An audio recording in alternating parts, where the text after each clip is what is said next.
قوة إلا بالله العلي العظيم. أعوذ بالله من الشيطان اللعين الرجيم. بسم الله الرحمن الرحيم. الحمد لله رب العالمين الذي نور قلوبنا بشعاع أنوار المحبة العلوية وجعلنا من المتمسكين بولاية المرتضوية. والحمد لله الذي خص بالبلاء من عباده الأصفياء ونور قلوبنا بالدموع والبكاء وتفضل علينا بالجود والسخاء. والصلاة والسلام على أشرف الأنبياء أبي القاسم محمد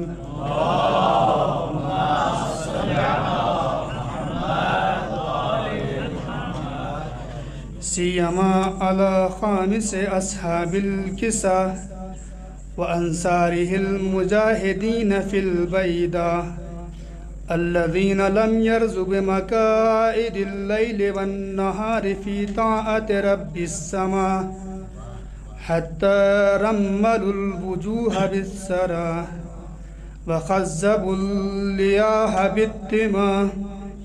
ولعنة الله على أعدائهم أجمعين بدوام الأرض والسماء. أما بعد فقد قال الله تعالى في كتابه المبين وقوله الحق. بسم الله الرحمن الرحيم. إنا زينا السماء الدنيا بزينة الكواكب. صلوات محمد وعلى محمد.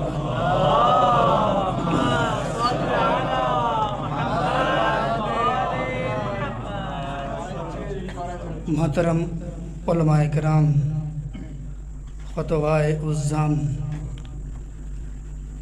و طلاب ذوی الاحترام، خداوند عالم کے لاکھ لاکھ شکر گزار ہیں کہ اس نے اس بندے حقیر کو اس شب کے ذکر کے لیے منتخب فرمایا ہے. عزیزان محترم، میں نے یہ جملہ یوں ہی نہیں کہا ہے کہ یہ انتخاب خدا کا انتخاب ہے، اس لیے کہ ذکر حسین میں جتنے بھی کام انجام دیے جا رہے ہیں وہ سب خدا کی مرضی کے مطابق انجام دیے جا رہے ہیں اور اس کے اشارے پر انجام دیے جا رہے ہیں. یہ الگ بات ہے کہ لوگ وسیلہ بنتے چلے جاتے ہیں. عزیزان محترم، بڑا دل خوش ہوتا ہے جب آشتیان کے اپنے برادران کو دیکھتے ہیں جو صبح سے لے کر شام تک اور رات تک یعنی آدھی رات تک صرف اور صرف ذکر حسین کی آمادگی کے لیے لگے رہتے ہیں. عزیزان محترم، یہ ذکر ابھی اشعار سن رہے تھے، کہا کہ خوش نصیب ہیں وہ لوگ جو ذکر حسین کرتے ہیں. میری نظر تھوڑا اس سے مختلف ہے. خوش نصیب ہیں وہ افراد جو ذکر حسین بھی کرتے ہیں اور ذکر حسین کا ذریعہ بھی بنتے ہیں. توجہ دینا محترم، خوش نصیب ہیں وہ افراد جو ذکر حسین بھی کرتے ہیں، ذکر حسین کا ذریعہ بھی بنتے ہیں. عزیزان محترم، وہ کم نہیں ہیں جو عزا کا فرش بچھاتے ہیں، وہ کم نہیں ہیں جو عزاداروں کے لیے پانی کا عزاداروں کے لیے سبیل کا اہتمام کرتے ہیں، وہ کم نہیں ہیں جو ہمارے لیے امام حسین کے نام پر دسترخوان آمادہ کرتے ہیں. عزیزان محترم، جان لیجئے صبح سے لے کر شام تک جو امام حسین علیہ السلام کی راہ میں زندگی گزار رہا ہے، یہ حسین کی راہ نہیں ہے بلکہ خدا کی مرضی ہے جو اس کو راہ پہ لائی ہے.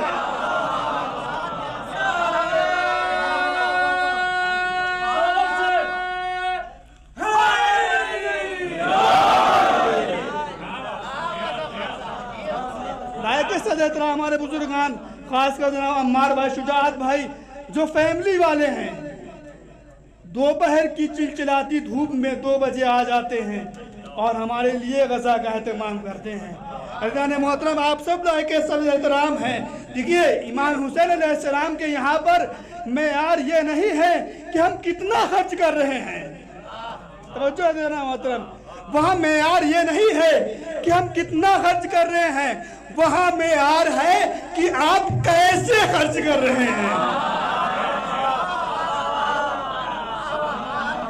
وہاں معیار یہ ہے کہ آپ کیسے خرچ کر رہے ہیں۔ اگر آپ کے خرچ کرنے میں خلوص پایا جاتا ہے تو آپ کا 1 روپیہ بھی ان کی بارگاہ میں قابل قبول ہے۔ اور کتنے خلوص، میں نے سنا ہے کہ برادران آتے ہیں کتنے خلوص سے چندہ دیتے آ کر ہیں، کسی سے مانگا نہیں گیا ہے، کسی سے ڈیمانڈ نہیں کی گئی کہ آپ اتنا دیجئے، لیکن یہ اللہ نے، یہ زہرا نے، یہ امام حسین علیہ السلام نے ان کے دلوں میں یہ جذبہ رکھا ہے کہ حسین کے نام پر جتنا بنے گا دیں گے، حسین کے نام پہ جتنا بنے گا اتنا دیں گے۔ یہ عزاداری یوں ہی نہیں ہے، یہ عزاداری یوں ہی نہیں ہے۔ میں چاہتا ہوں ذکر کروں اس عظیم خاتون کا کہ جس کے فرزندان سے آج کی شب اور کل کا دن منسوب ہے، یعنی جس کو امین مملکت انقلاب حسینی کہا جاتا ہے۔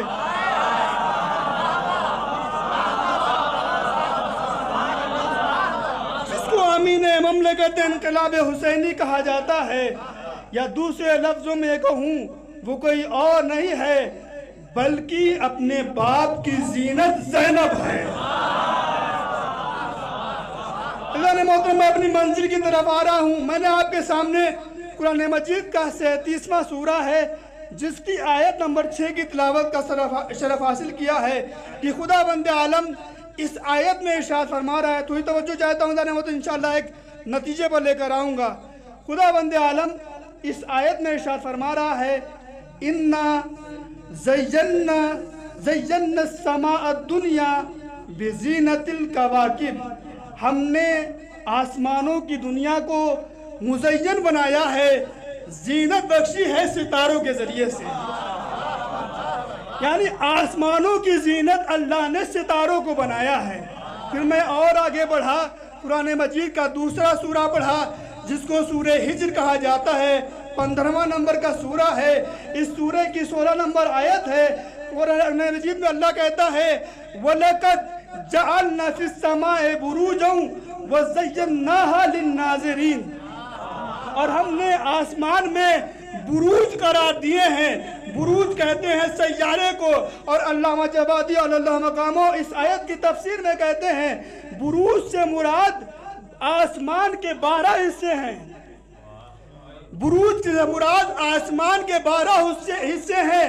ہر حصے میں سے چاند ایک بار گزرتا ہے اور 12 حصوں میں سے سورج ایک بار گزرتا ہے۔ تو پروردگار عالم کہتا ہے کہ وَلَقَدْ جَعَلْنَا فِي السَّمَاءِ بُرُوجًا وَزَيَّنَّاهَا لِلنَّاظِرِينَ، ہم نے آسمان میں سیارے قرار دیے ہیں اور یہ ان سیاروں کو مزین قرار دیا ہے دیکھنے والوں کے لیے۔ جب آپ دیکھیں گے ان سیاروں کی طرف تو لذت اٹھائیں گے۔ پھر ارشاد ہوا وَلَقَدْ زَيَّنَّا السَّمَاءَ بِمَصَابِيحَ، اور ہم نے آسمانوں کو منور کیا ہے چراغوں کے ذریعے سے۔ میں نے سوال کہ یہ چراغ کیا ہے؟ کہا یہ چراغ چاند اور سورج ہیں۔ چاند رات کو آسمان کو منور کرتا ہے اور سورج دن کو آسمان کو منور کرتا ہے۔ توجہ نے محترم کی نہیں، 3 آیتیں میں نے آپ کے سامنے ذکر کی ہیں کہ اللہ نے کہا میں نے آسمان کو زینت بخشی ستاروں کے ذریعے سے، آسمان کو زینت بخشی میں نے سیاروں کے ذریعے سے، آسمان کو میں نے زینت بخشی ہے مصابیح چراغوں کے ذریعے سے۔ پھر میں اور آگے بڑھا، آگے بڑھنے کے بعد میں نے ایک اور سورہ کا مطالعہ کیا جس کو کہا جاتا ہے سورہ کہف۔ پھر اس میں فرمایا اللہ نے المال والبنون زینت الحیات الدنیا، کہا مال اور اولاد زینت ہے انسان کی زندگی کی۔ توجہ ہے کہ نہیں؟ میں یہ زینت آپ کے قریب لانا چاہ رہا ہوں کہ قرآن مجید نے زینت کے کیا تصور پیش کیا ہے. کیا کہا کہ المال والبنون زینت الحیات الدنیا، کا مال اور اولاد زینت ہے انسان کی زندگی کی. پھر میں آگے اور بڑھا، قرآن مجید کا تیسرا سورہ جس کی آیت نمبر 14 سے سورہ آل عمران کہا جاتا ہے، زُيِّنَ لِلنَّاسِ حُبُّ الشَّهَوَاتِ مِنَ النِّسَاءِ وَالْبَنِينَ والقناطير المقنطرة من الذهب والفضة والخيل المسومة والأنعام والحرث. اور کہا کہ ہم زُيِّنَ لِلنَّاسِ حُبُّ الشَّهَوَاتِ، انسانوں کے لیے عورت کی شہوت کو زینت بنایا گیا ہے. یہ قرآن مجید کہہ رہا ہے عورت کی شہوت کو زینت بنایا گیا ہے، اولاد کو زینت بنایا گیا ہے. والقناطير منقنطرۃ من الذهب والفضة، اور چاندی اور سونے کے ڈھیر کو انسان کے لیے زینت بنایا گیا ہے. والخیل المسومۃ، اور ان جوان گھوڑوں کو انسان کے لیے زینت بنایا گیا ہے. کہا ان کو کیوں؟ کہا انسان آئے اور ان پر سواری کرے. پھر آگے اور بڑھا، کہا والانعام، اور چوپاؤں کو انسان کے لیے زینت بنایا گیا ہے. والانعام والحرث، اور جو کچھ بھی اس کائنات میں ہے انسان کے لیے زینت بنایا گیا ہے.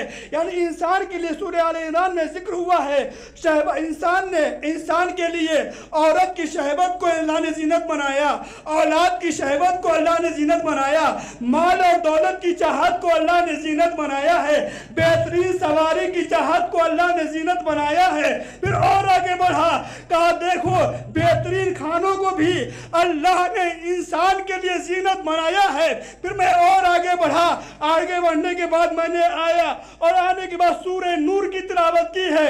سورہ نور میں ایک آیت ملی ہے کہ خداوند عالم ارشاد فرماتا ہے اس آیت میں، جس کو آیت حجاب بھی کہا جاتا ہے، وَلَا يُبْدِينَ زِينَتَهُنَّ إِلَّا لِبُعُولَتِهِنَّ. کہا گیا ہے کہ عورت کے لیے جائز نہیں ہے کہ وہ اپنی زینت کو ظاہر کرے اپنے شوہر کے علاوہ کسی اور کے لیے، اپنے سسر کے علاوہ کسی اور کے لیے، اپنے باپ کے علاوہ کسی اور کے لیے، اپنے بیٹوں کے علاوہ کسی اور کے لیے. اس پہ پروردگار عالم نے بتایا ہے دیکھو عورت کے لیے زینت ہے کہ وہ میک اپ کرے لیکن محرم کے لیے.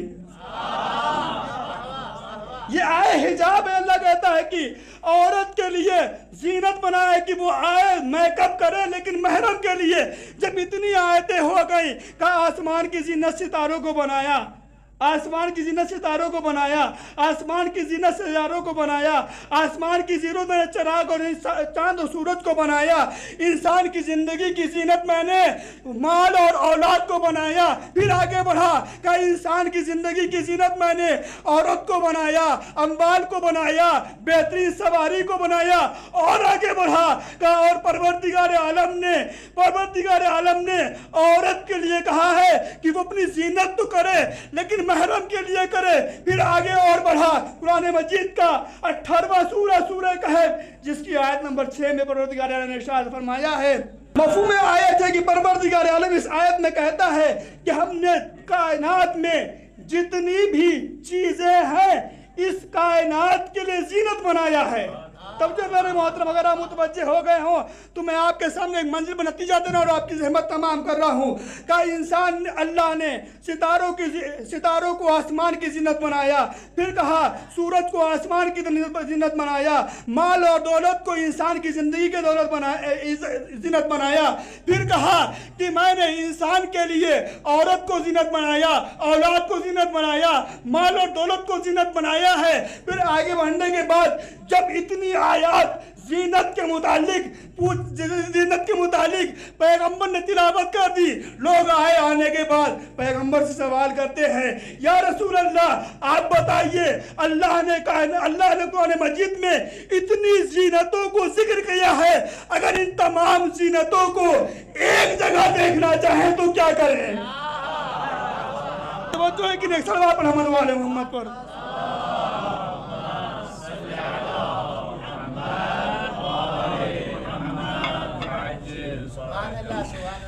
لوگ آئے اور